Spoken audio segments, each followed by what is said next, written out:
Hi, today we see how to install a flexible shaft on a Dremel tool.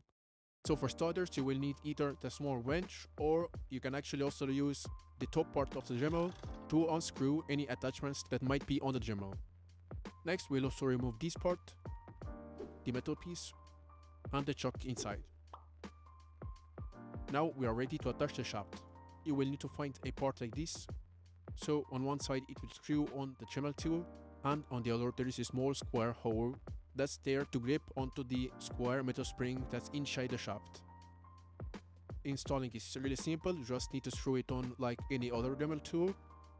And now to add some attachments, you will need to reinsert the chuck back in place.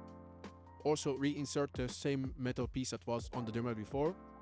And now you can simply push in an attachment, hold down the button on the shaft, and then use the small wrench to tighten the attachment.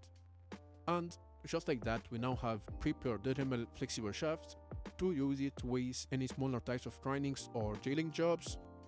Pretty easy to do once you have understood how it works.